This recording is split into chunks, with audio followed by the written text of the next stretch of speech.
Final race of the weekend for the Raceparts 750 Formula Championship is about to get underway.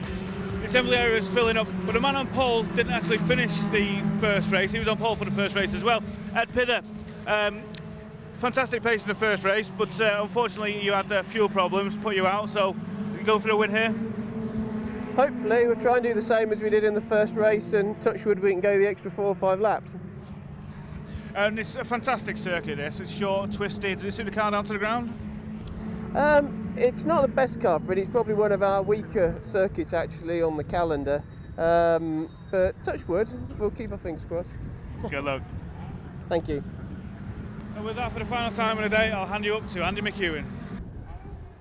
Yeah, thanks Anthony. It's been a long weekend of racing here at Brands Hatch. Here's how they lined up for the final race. It's Ed Pither and Bill Cowley, row 1, ahead of Peter Bove and Martin Kemp on row 2. Then it's Mark Glover and Bob Simpson, Chris Goff and Bill Rutter, Sue Harrison, Dan Welsh, rounding out the top 10. They line up in this one based upon the second fastest lap times from qualifying, so it's a brand new grid. Those that had issues in race 1 get a second shot at this. There was a slow starter in the middle of the pack, which I fear may have been Mark Glover, but look at Bob Simpson launching up in the middle there of Peter, well, of everyone in fact. Peter Bove, he goes past Martin Kemp, and in fact he challenges Ed Pither for second place briefly. Bob Simpson really up for this then as he heads up towards the right-hander at Druids. He's still going for it, look around the outside of Pither, but it is Bill Cowley who has taken the early race lead. So Cowley leads, Pither will hold on to second, I think. Bob Simpson third, fourth for Martin Kemp, fifth Peter Bove with the wheel on the grass, and sixth is Chris Goff in the pink car, yes, there in the background. So it's all going on. It was indeed Mark Glover with a slow start, then he's dropped some way down the order, having qualified fifth, and in the background I think I saw that looked as though Chris Goff had found a way past Peter Bove. Let's see. Yes, pink car ahead of orange. Got a flash of pink ahead of a flash of orange in the background. So anyway, this is the battle for the race lead. And Ed Pither, who had that fuel issue that put him out of the lead in race 1, has the superior straight line speed over Bill Cowley. He goes to the outside line towards Paddock Bend, but Bill is good on the brakes. No, decides not to try and retaliate straight away.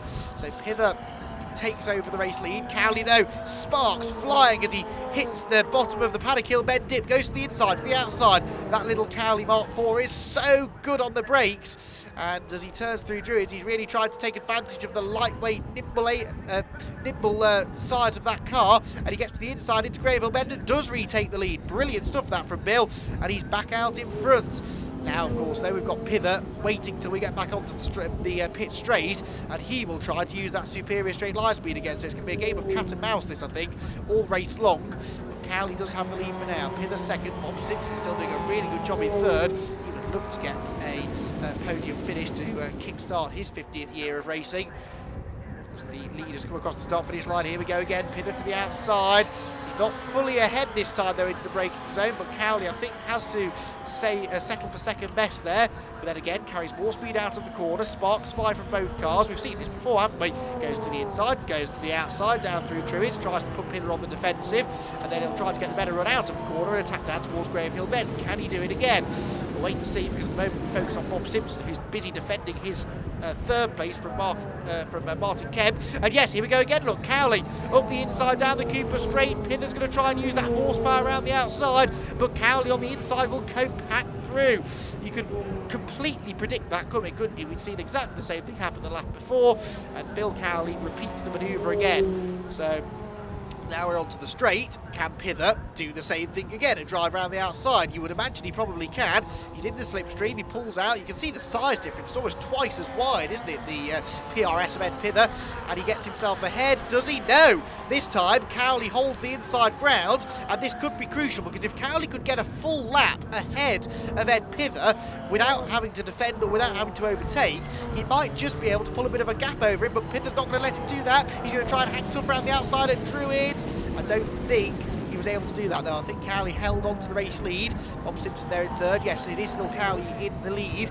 Pither second, but Cowley just needs to get his head down now and try to build a gap. But it's so hard to pull away from a car that's quicker than you in a straight line.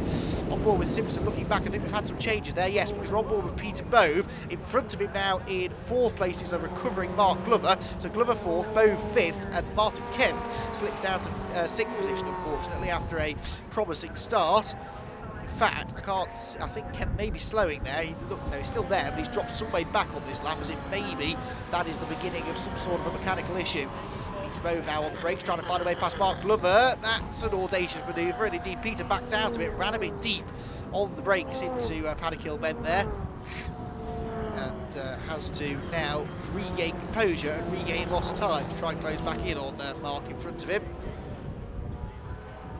Down the hill comes Mark Glover then there, and the leaders now. Pither has got himself back in front somewhere. We haven't seen how that's happened, but crucially, Cowley has not been able to outfox him through the first half of the lap, and so again, we now say that if Ed Pither can stay in front for a lap or so and get his head down and build up a bit of a rhythm, he might be able to pull away from Cowley. And of course, it's much harder for Cowley to overtake in a way because he doesn't have the straight line speed. It is so difficult to overtake a car that has superior straight line speed to you, and so and it's equally hard to keep it behind, of course, which is why Cowley struggled to hold on to the race lead. But if this is how strong Ed Pither goes on a circuit that he says doesn't particularly suit this PRS, imagine how he's going to go on some of the more wide open circuits as we go further on through the season. This for third place, Bob Simpson and Mark Glover. You would put your money on Mark Glover here because he did out-qualify Simpson, albeit only by 1 second, but 1 second around this short, sharp Brands Hatch Indy circuit is quite substantial, and it looks as though Glover, well, I thought he was going to get the better exit from Graham Hill Bend and pull alongside, but that, I'll tell you what, that SSF is not slow in a straight line, is it? And Bob Simpson is able to hold on, but now on the inside maybe for Glover. Thought about it, had to just back out of it at the last second, clip the curve as well, which probably didn't help in the slipstream now. Well, we get a really good view there of the straight line speed match up between the two of them. It looks to me as though Simpson actually has the straight line speed advantage, because even with a slipstream, Glover was not able to keep up down the pit straight. In towards Paddock Hill Bend again, and plunging downhill. There you go, with a look at the inside maybe for Glover. Simpson covers it off. Good driving that from Simpson, moved over just in time, but he does run a bit deep on the brakes as a result, and so Glover is alongside, but it's the outside into Graham Hill Bend. Watch for a switchback manoeuvre though, watch for that exit speed, perfectly timed, but he doesn't have the grunt in a straight line, does he? And so Bob Simpson is going to be able to hang on. Down in towards the left-hander at Surtees, and Peter Bove not far behind these two either, as they turn back in towards Clearways. Again, Glover looks to the inside, and this time Simpson leaves him a bit more room, and so Glover will get himself alongside on the run across the start-finish line. Out towards Paddock Hill Bend they go again. Glover on the inside, Simpson on the outside line. Simpson there, you can see that straight line speed advantage starting to tell, and if he can get across to the inside line to defend, he might hang on. Wheel to wheel into the corner, they're still side by side, but the momentum is there with Simpson on the outside, and he does hang on to the place. Great driving this from Bob. Back up towards Paddock they go again, through the right-hander. There's no doubt about it, Glover over a lap I think is quicker, but it's all well and good being quicker. You've got to be quick in the right parts of the circuit to actually make the move stick. Back briefly there with Bill Cowley as he went down the Cooper Straight, still Simpson holding on to third, but look what's happening behind. The orange car of Peter Bove is getting closer and closer and closer to these two, and the more they keep tripping over each other, the closer he will get, and the more of a threat he will become. Towards Clearways again, Simpson runs a bit wide again, Glover's up the inside, but watch for the straight lines. But there's traffic in front now. One of these cars is Jamie Jeffries, and the other one might possibly be Thomas Driscoll. Yes, it is. So they'll go past Driscoll first, then Jamie Jeffries side by side though. Simpson on the outside of Glover, hard on the brakes into the first corner. Oh, that's a wheel from Mark Glover, and Peter Bove is off as well. What on earth happened there? Mark Glover loses. I think it was Mark Glover's front right wheel that went flying, and Peter Bove, or was it, no, was it Jamie Jeffrey? It was Jamie Jeffrey. Jamie Jeffries lost a wheel. I couldn't quite tell. It was one car in that group lost a wheel, and it was Jamie Jeffrey who was going a lap down, and the wheel just fell off. There was no contact. All of a sudden it went flying towards the wall, and I think as the cars all slowed down, Peter Bove lost it in trying to avoid them, and ended up spearing off into the tyre barriers. So, well, anyway, Mark Glover's gone through after all of that, but that was all rather dramatic. So Glover is now into third and Simpson fourth. But what on earth happened then up at Paddock Hill Bend? That was very, very strange indeed. Back towards the scene of the crime they go. Now, will this require a safety car or a red flag? Because Peter Bove's car potentially is in a dangerous position off to the left hand of the screen there. Not too sure what's going to happen there. There's no sign of a red flag yet though. They've been pretty quick to deploy red flags and whatnot this weekend when they've been needed. Here's a replay. Oh yeah, well you can see why I thought it came off Glover's car, because it bounced practically across the front of his car. But yeah, it was from Jamie Jeffrey. Front left wheel falls off, bounces across the track, and here's the rearward view. You'll see Peter Bove. Well, yeah, as Jeffrey's wheel fell off, so Tom Driscoll slammed on the brakes, and Peter Bove was arriving with a head of steam. There we are on board with the Derby 8.8, bang into the tyre wall, and that will have done a fair bit of damage, I'd imagine. Well, there is Tom Driscoll. He survived that. Ahead of him now is Chris Goff in the pink number 11 car, and Chris having another fairly lonely race, but he has now inherited 5th position as a result of all of that. With Dan Welsh, I believe, in 6th. Sue Harris still leading in Class B, the class from which Thomas Driscoll was competing, and James Jeffrey, of course. James also has retired now, obviously, as a result of losing a wheel in dramatic fashion. Well, it looks like they're going to cover this with yellow flags, because we are getting towards the end of the race now, only 2 or 3 minutes left, so they may as well just let the race run out. No need to throw the red flag, but we do see more red flags than safety cars with the 750 Motor Club, only because the races are so short, 13 minutes plus 1 lap. So by the time you throw a safety car and you run maybe 2 or 3 laps behind the safety car, that's probably going to be half of the race gone straight away. So it makes sense almost to red flag the race, re-grid everybody, and then have a race rerun. And Pither here, runaway race leader in this one, actually putting a lap on Dan Welsh, who's running the last actually of the Class A cars. There is Bill Cowley in 2nd, and Bill, having lost that lead for the final time, just hasn't been able to go after him, has he? Been a bit of a shame that, but nonetheless Bill has shown some impressive pace, and as much as we talk about this as being a tight technical circuit that should suit the Cowley, there are more racetracks later on in the year that should suit it more. So places like Cadwell Park, for example, that will really suit it. There's only one long straight at Cadwell, the rest of it is all corners, and Bill traditionally goes really well there. Turns back into clearways again. The yellow flags I noticed down the Cooper Straight, as if potentially there was a car that had pulled off into a dangerous position. And Ed Pither crosses the line now. About 11 minutes have elapsed, so another 3 or 4 laps maybe he will get out of this, because he's running in the low 53 second bracket. In fact, Ed set the fastest lap back on lap 5 at 53.0, which was 6/10 quicker than the fastest. No, it wasn't. It was a 10th quicker than the fastest lap that he set in race 1.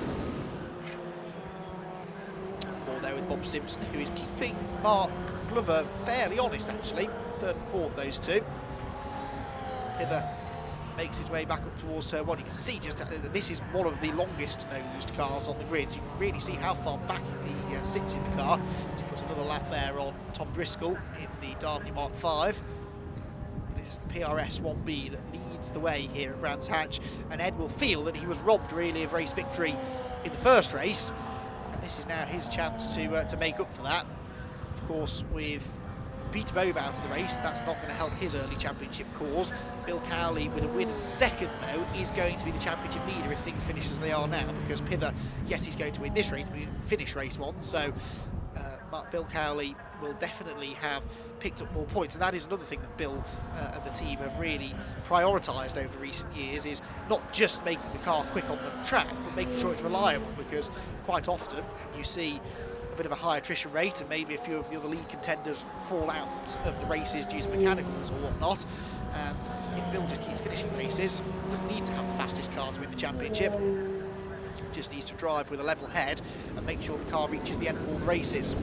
So leader going on to what I believe might be his final lap. Bob Simpson though is turning his way now through the right-hander at clearways. I tell a lie, I think we're going to have 2 more laps out of this one incidentally. There is Mark Glover, third place, beg your pardon, for the Race Kits Falcon. He is running a couple of seconds behind Bill Cowley. Actually, the gap is coming down though. I think we just saw Bill flash through screen there. The gap is definitely coming down. Bill Cowley, his fastest lap is 3/10 slower than the fastest lap of Mark Glover. There's the gap you see between the two of them, and Glover has been taking actually more than 3/10 lap out of him over the last lap or so, so it's definitely coming down. Bill potentially just easing this one home. You can see it's still a couple of seconds between them, but if Mark Glover senses an opportunity to take 2nd place, he will go for it. Back down into Surtees again for the penultimate time, and Bill Cowley, I think, probably is just managing the gap here, but we'll wait and see. There goes Ed Pither, crosses the line, last lap begins, and the PRS looking good for a race victory. It's not going to be the double that he'll feel he deserved, but he certainly had to work for this one in those early stages. The first 3 or 4 laps of this race were equally as sensational as pretty much the entirety of race 1, because we had that lead changing multiple times between Bill Cowley and Ed Pither, and it was fascinating to see, wasn't it, that the PRS definitely had an advantage in a straight line, but the Cowley was quicker through the corners, and that makes the fascinating racing. He might just put another lap on Paul Morris potentially before the end of the race. In fact, I think he will. He's probably going to catch Paul somewhere around the final corner.